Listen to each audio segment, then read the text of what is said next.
Hello, welcome all to BBC Radio 1. It's the exclusive show for Wales. Established 1999, that's over a decade of public service to new music from Wales. I'm Bethan Elfyn, and tonight, as always, quality new tunes from home and away, from Wales and the world. And my guest has arrived in the studio, Andy Falkous of Future the Left. Hi. How is it going? Good, how are you? Good, yeah, I'm about a 8 out of 10. Oh, 8 today. That's pretty high. That's pretty good. Yeah, it is good, yeah. I've just exercised, so my legs are screaming pleasure at me, and I've got 2 short days coming up, so... Nice. Very, very happy. Good. Well, we've dragged you in because I've been going through some archive sessions at the moment, and we found an absolute amazing concert that we did with Mclusky.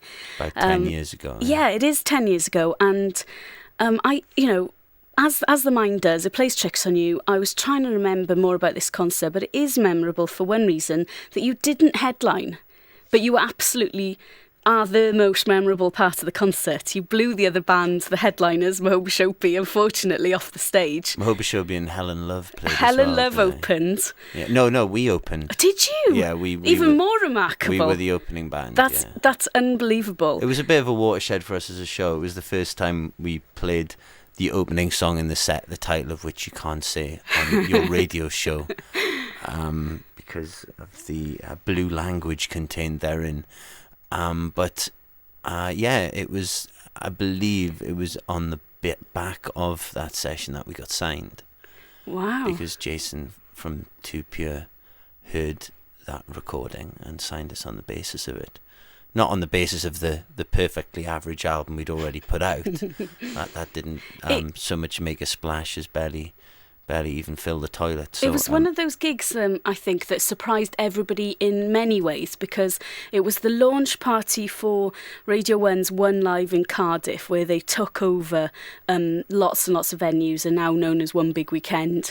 And just the city kind of kicked into life in a way I've never seen since, never saw before. And Clwb Forbach, top floor, the place was packed. It was about 500 people, I think, and whereas now the crawling the walls advertised capacity is about 7 or 8 because of new fire regulations. But it was an incredible gig. It was actually the first time, and I think it was October 2000. It was the first time that we'd played to more than about 100 people. Wow. Ever. So it was our first show where there was something of a sense of an event, and that kind of thing can.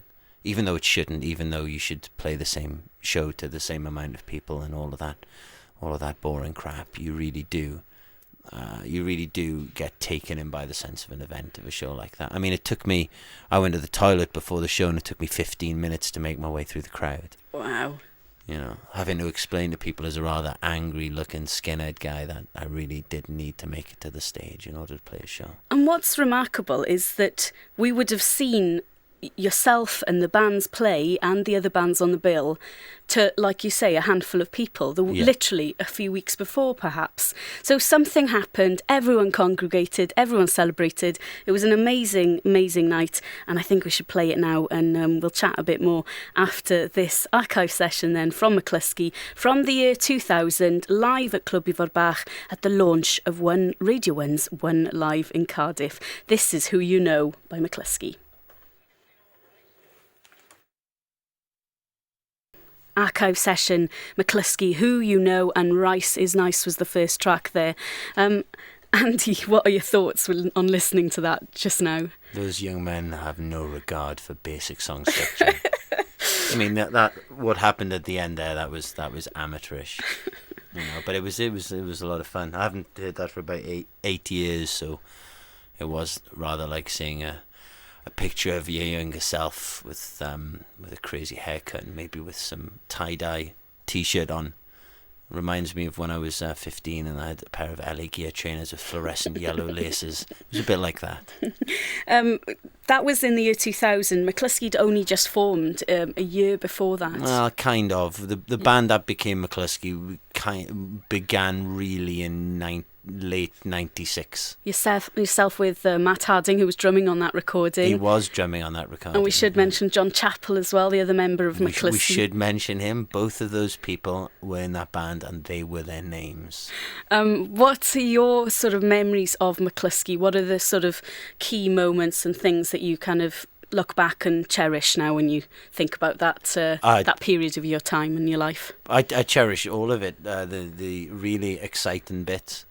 The parts when we played with bands. Like, I remember one show where we were playing with Liars and in the garage in London, and the show was being opened by the Yeah. It was their first show in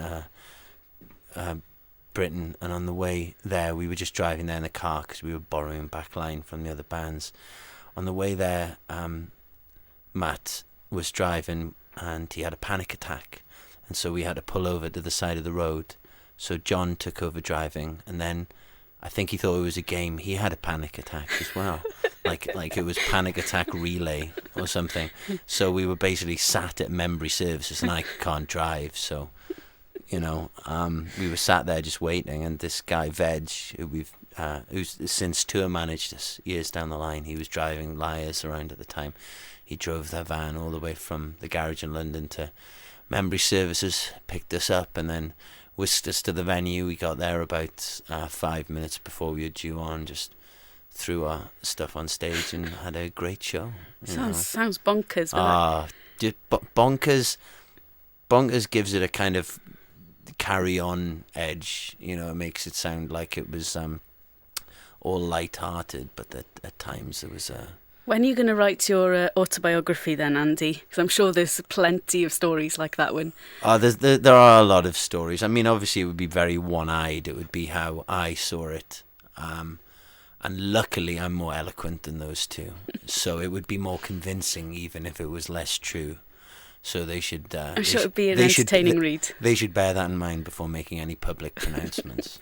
One of my favourite Mclusky memories, and just reminded you of this when the track was playing, I was on my honeymoon in San Francisco, and we're in the hotel room, and the next thing, obviously a little bit jet lagged, I think we'd probably try and have a nap in the afternoon or something, and across the courtyard of the hotel we hear a booming Welsh accent, which turned out to be John Chappell. Mclusky were playing in a venue in San Francisco, I think the next night. That's right, Bottom of the Hill. Yeah. And we had an amazing time. We came to watch the gig, and then all of us sat in the courtyard drinking and getting into a lot of trouble by the hotel. Yeah, they weren't happy about the noise we were making. Lots of people sort of sitting around chatting and shouting.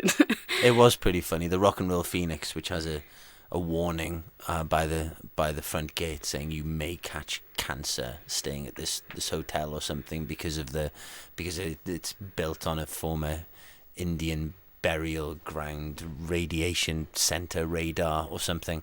That was a surreal experience to just be sat in the hotel and see you two, and obviously really taken out you and Rich really taken out time from your normal lives and going all the way to San Francisco, then going to see a Welsh band. It's like you're like all those Welsh people who go to South by Southwest and only go and see Welsh bands, It was amazing. It was absolutely, truly lots of fun to hang out with you guys on our honeymoon. Yeah. It wasn't an expected episode. And also the kind of jet lag sleep of like, are we really hearing a Welsh accent right now? It was so surreal, but anyway, lots of fun. And Mclusky gave us lots of great sessions and gigs and brilliant memories over the years. Right now, though, I want to play a track from your current band, Future the Left, and we'll have a little chat about what's going on with this band after we play this. This was from a concert you did. You curated a music box June last year with Pulled Apart by Horses and Solutions. This is Future the Left and Land of My Formers.